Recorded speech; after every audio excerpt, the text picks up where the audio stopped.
Hey everyone, how y'all doing? Listen, I'm not gonna be before you guys too long, but look, I'm feeling this big Texas hair. You feel me? Okay, all jokes aside, because I'm on very limited time, so I just want to go ahead and jump in. um, this is gonna be part 4.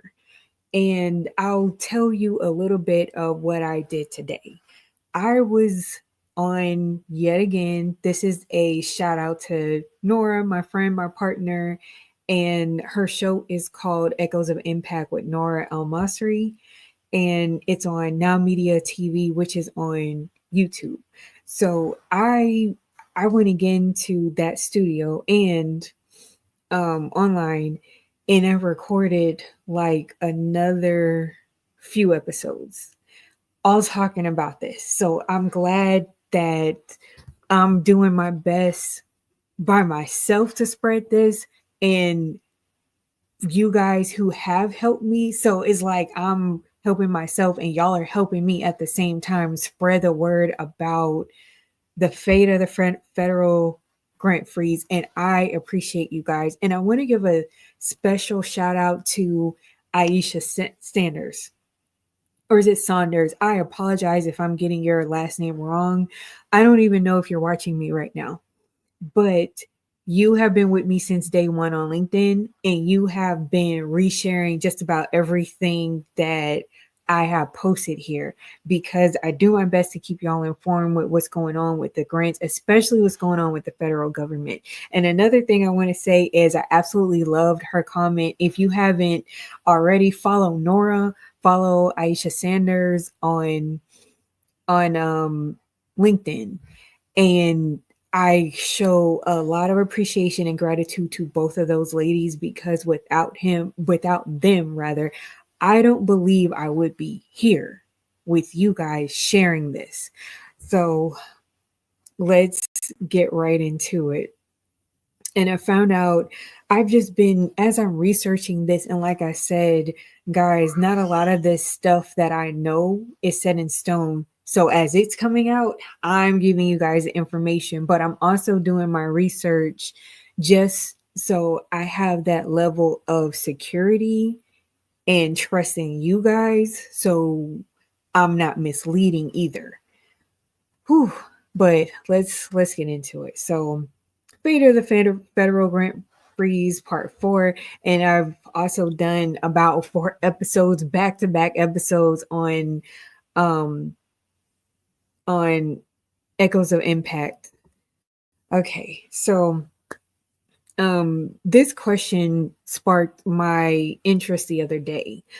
And this is the one, if y'all didn't see it already, it's on all my platforms, but it's like a 2.5 minute video. And I'm just saying, what would you do without federal funding for those who rely on it, and your federal benefits? So that is your TANF food stamps, that is your FEMA. So whenever your house floods, or like our friends in California, they're going through wildfires. So a lot of FEMA is helping them rebuild their house that their insurance company probably wouldn't cover. Because if you didn't know, whenever you get any type of insurance for your home in Texas, everybody just about have flood insurance because it floods over here. And it doesn't matter what side of town you sail on over here. It doesn't matter if you in a rich neighborhood, poor neighborhood. It does not matter. It floods out here. But with flood insurance, we're insured, our homes are insured, and we get a certain amount from the insurance. But there are some things that insurance does not cover. So if these FEMA benefits, any benefits that are utilized to help you rebuild and start your life over in the event of a natural disaster, an act of God, how are you going to, what are you going to do? What is your backup? And immediately we think of, oh, savings. I can just get a loan out of the bank. I can do this. I can do that. Great. You should be thinking like that. you should be seeing what other on the non-federal level grants you could qualify for that, because grants on the non-federal level are everywhere, just like grants on the federal level. However, the only difference is the federal or the government grants have the largest payout. So you get more and you have it for a longer period of time as a government contract. If any small businesses are in the house, you are government contracting, then you're no stranger to this. You already know this. But for those of you who just might have been finding out about it, this probably is the first time you're hearing it. But if this is taken away, if federal funding is taken away due to our President Donald Trump trying his best to push out immigrants or alleged immigrants, then yeah, what are we going to do? Because for the people in this country, whether you're an illegal immigrant or not, it affects the U.S. citizens that are born citizens also. We're just because he's trying to target them or he has a target audience doesn't mean that we're out of the woods or we're safe. And that's what I've been saying lately with this temporary restraining order that was issued to President Trump on the 28th of January. It is in my third part, I do I give you an over the shoulder look. I'm not doing that tonight, but I do give you an over shoulder look of that temporary restraining order just so you can see it for yourself. And I highlighted a few areas just so it's easier on the eyes and easier to read. And I didn't practice UPO because that's a part of my background too, being a paralegal. But what I'm saying with that is a lot of that is going to, I know it's just one kind of person in a box or one group of people in a box, but that is affecting everyone regardless of your race, regardless of your background, your history, if you are native to America. And yes, I'm speaking of Native Americans. That affects you, it affects Black people, it affects everybody.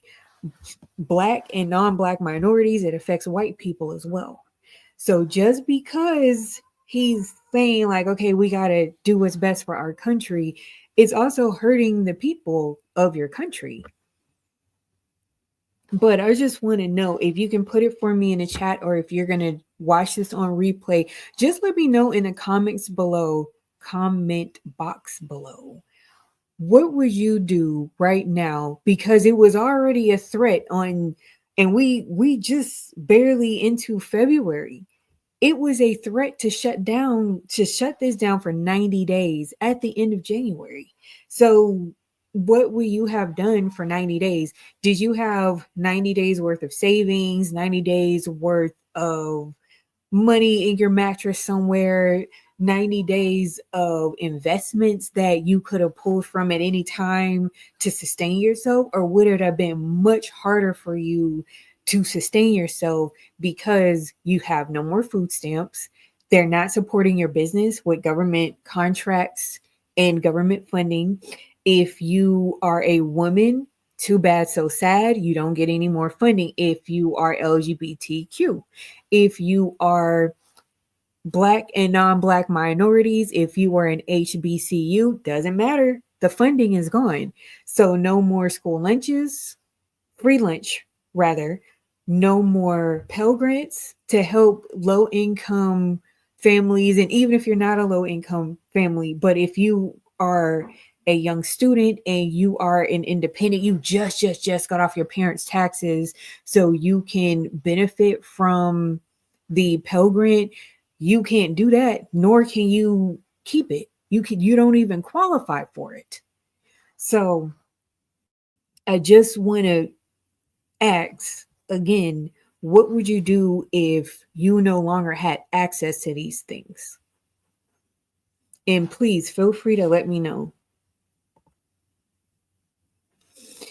Another question I have is, how will you prepare, or how are you preparing? Because we knew this would possibly happen, but it wasn't a matter of if, but when. And the when was in the middle of the night, January 27th, 2025. And it actually went into effect, according to that temporary restraining order. It went into effect January 23rd, 2025, and they put in a hold for 14 days to give the court some time to review what our president was up to. And again, he went against the rules like he did the last time when he did this, because this is the second time he tried to do this. Now, I'm not saying nothing about our president, but I am saying that it's a push for this, and it makes me wonder, why is it a push for this so much, and why is it so blindly executed to the point where the domino effect wasn't even a factor? It was just getting this group of people out, or keeping a certain group of people from coming in. So how will you prepare? And I often talk about, and I have it in my training courses, which I will talk about if I have some time, but I speak on, and it's the hill I'm willing to die on, the 70-30 rule, which, if you don't already know, when you are applying for grants, it's saying that you've done 70% of the work by yourself. You've gotten funding, you've gotten crowdfunding, you've done fundraising, you've gotten in-kind. You did the most of the legwork, and grants are only 30% of what you're going to get whenever you apply. And it always surprises me, and I say this often, it surprises me how many people are fighting tooth and nail for only 30%, and you're not focusing on the 70%. And that's probably why out of 1.8 million nonprofits that are open in the US, only 9.2%, or a little over 165,000 nonprofits, are set up the right way, and they benefit from the funding that you want. So if you want to increase that number, get set up the right way and position yourself, because that's what those nonprofits did. That's what set them apart from the other 1.8 million. So keep that in mind. We're making excellent time, guys. That's me talking to me. What is your contingency plan? So how will you prepare? What's your contingency plan? Is kind of the same question. So this is, what is your backup? What do you have in place? What finances do you have? If you have any, can you borrow from a neighbor? What are you able to do? Are you able to sell? Are you able to market? What can you do to not only get the revenue, but sustain it, make it stretch, make it last? Because we all feel that brunt of the economy. It is a thing. No, we haven't experienced right now like empty shelves, gas at $10 a gallon, unless you live overseas. But those high prices, they're slowly creeping into America. And our leaders, our Congress leaders, they're doing whatever they can to keep it low. But and I feel like that's why a lot of people are coming to Houston, Texas, because we do right now currently have the lowest gas prices in a popular city. Now, if you going all the way like out to the countryside, like Mesquite, their gas prices are even lower than ours, but it's so rural, it's separate from the city, and a lot of people like to live in the city or on the outskirts of the city. So what's your contingency plan in that? And lastly, how are our constitutional rights affected? I read in the temporary restraining order that this is also a constitutional battle, because it is. Because as an American citizen, whether you are born, whether you were raised in the US, whether you were an immigrant and you are legal or illegal, it doesn't matter. Like, we're all benefiting from this, right? It is your constitutional right to live, to stay in this country, to be housed here.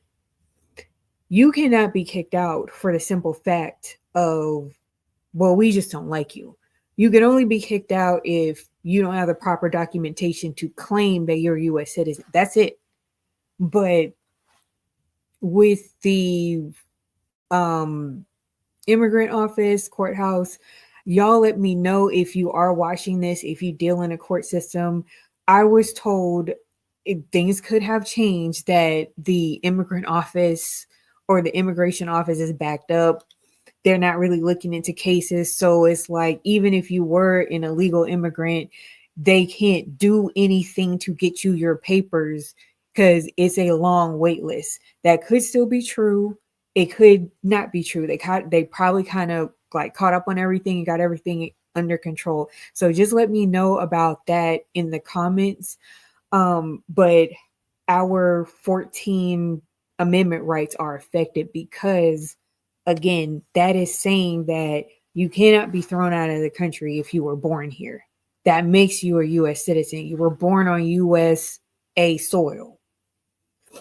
And to say, all right, yeah, because you were born here, that's cool, but I'm going to kick you out anyway because you're illegal, because I don't see your paperwork. But although this person may not have gone through immigration to get their paperwork, their child was born here. So they did get all of the papers for the child. And that's just been our staple. We've been on this train of, well, okay, if you're an immigrant, you come here, you have a child, you get your child's paperwork, you're in. You don't necessarily have to worry about your own paperwork, at least not for right now. All you got to do is make sure your child or your children are secure. And in the meantime and in between time, here are your WIC benefits, here are your food stamps, here are your information for your housing. Here's what you need to do. And it's not just immigrants and other people benefiting from the government funding and food stamps and the housing. It's our own people as well. So if you're cutting off your own people, then, how is everybody supposed to make it if the benefits they rely on are getting cut off? So that's another point I wanted to stretch. And so if you need help with this, I'm wrapping it up here. I have more to say, but I am pushed for time. I wanted to invite you to take my masterclass. I have it as individual classes and I have it as 4 classes that are together. And in the Essential Grant Components Masterclass, I break down the grant, what you should do, how you should go after it. I also break down what you should do on the federal and non-federal approach. And I even include I didn't include corporate partnerships, but I do have a separate course for that. But if you go to my Writing Vision store, it has all that there. I have workbooks, templates, outlines. I have workbooks and ebooks just to help you, because we're kind of getting down to the wire, if you will, where grants are going to become a thing, where this is how people are going to go by. And I'm talking about the philanthropists, because the only people that were not affected by this, the only people that did not bat an eye, the only people that literally looked at the news and turned the channel were the private foundations, the philanthropists, the donors for those, the private donors, and them always accepting donations because they're popular.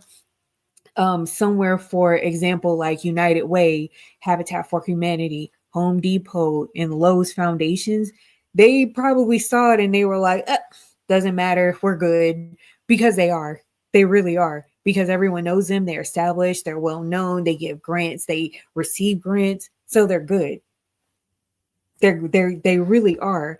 But it's those of us who are relying on this, and it is a threat that if we get cut off on these benefits, oh my gosh, I don't have a backup, or my only thing I would have to rely on is my job. And even that may not be enough to sustain me.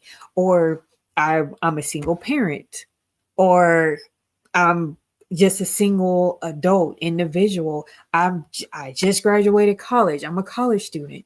So all of these factors play in, but it's one group of people that it affects. It's one group of people that started this domino effect, but it's affecting everybody. And so that's what I want to close with. If you want to learn more about grants, how the process goes, what you need to do, how to get rid of the jitters and the nerves and get more into like the grant jargon, or if you don't want to use it, I understand. But if you just want some guidance on there, or if you want to ask me questions, feel free. I have my I don't have my Calendly anymore. I have it through my pin site.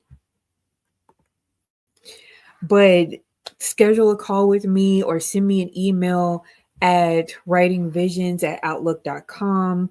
I'm also still at the WTVP at gmail.com, which stands for Write the Vision Plainly LLC. And yeah, I'll be happy to answer your questions. And before you Google, that's going to be my new catchphrase. If Ayesha, if you're listening, if you are listening, that's going to be my new catchphrase. Before you Google, see what I got to say first. Before you type it in Google, hopefully my picture pops up so you can say, yes, I'm going to click on what Brittnei has to say, and then I'll do my own research from there. So I want to thank you guys so much for your time. I know this one was more of the shorter version that I did. I do have a detailed description, but I kind of lost it. So I'm gonna put the description back in. But I just wanted to get on here first and just tell you guys what's going on.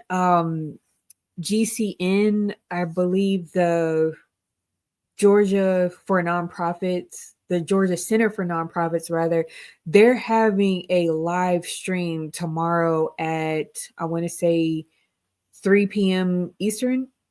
I know they're Eastern. So that's like 2 p.m. my time.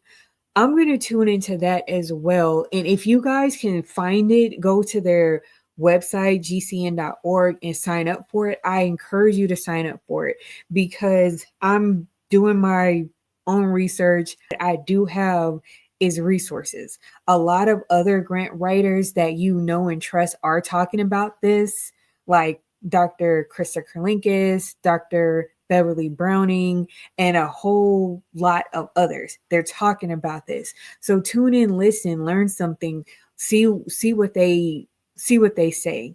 And a lot of these people have they're friends with politicians, they're friends with people that have their ear on the ground when it comes to these policies and writing these laws and what the president can and cannot do. So I advise you get as much information as you can. I thank you so much for your time listening into what I have to say. But I gotta go. So y'all enjoy the rest of y'all's Tuesday nights. And if you are just joining me, catch the replay after I post this. And I will see you guys in the next video. Oh yeah, and also when the episodes drop, if you haven't already, follow NowMedia TV. NowMedia TV is where I did my episodes on my friend Noura's show, Echoes of Impact with Noura. So if you add them, follow them, they are on YouTube. Find them, subscribe to them. So whenever it goes live, I don't know what time it's going live, but whenever it goes live, you will be the first to see my segment and a whole bunch of others. So guys, I thank you so much for your time. Please follow me for more. Like, share, subscribe, share this with anybody and everybody in your network. And I will catch you guys in the next video. Bye.